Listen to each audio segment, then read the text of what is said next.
We may be vulnerable, but we are not incapable.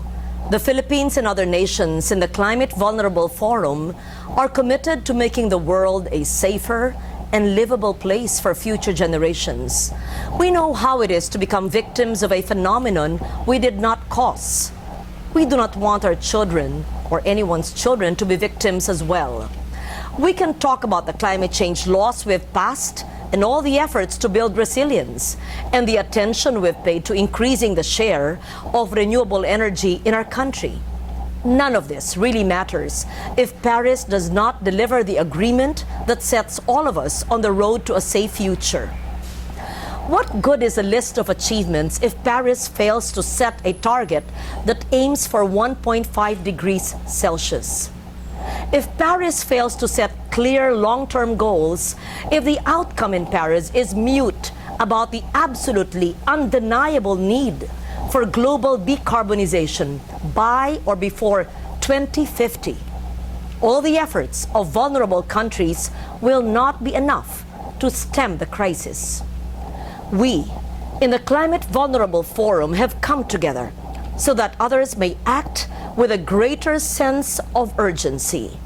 We are calling for more ambitious plans domestically, if only to give the gift of greater ambition to those among you who are in a position to deliver not only drastic reductions in greenhouse gas emissions, but also in urgently needed climate finance.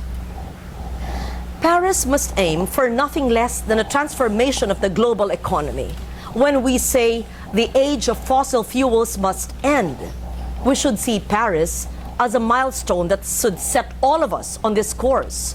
We need Paris to deliver loss and damage in a way that does more than just confirm the Warsaw Mechanism. It must already set in motion steps that develop innovative finance approaches able to respond to the impacts that are beyond the reach of adaptation. We need Paris to send the strongest possible signal to the private sector. It is in the realm of sustainable investments where business is most urgently needed. We must penalize coal enterprises for the pollution they engender. Let Paris be the signal to set the shift of finance to clean, reliable, accessible, affordable, renewable energy. The Climate Vulnerable Forum welcomes other vulnerable nations that wish to become part of the forum, and we ask developed countries to support us. It is no longer a philosophy of to each his own. It is not only a matter of economy or policy. It is actually an issue of humanity. It is an issue of conscience. The truth is, there are no borders, and we all know that. We are all connected, and we suffer the consequences of climate change all together. This is not the time for restraint. This is not the time to wag the finger of indictment. This is the moment for collective and urgent climate action.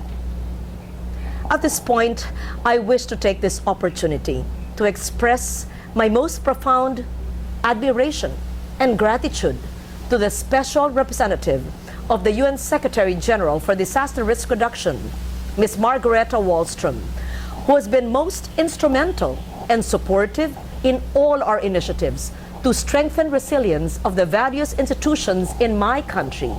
Margareta, yes, you've ably led the UNISDR in empowering nations, business, communities, individuals, and the whole of society to build safer communities.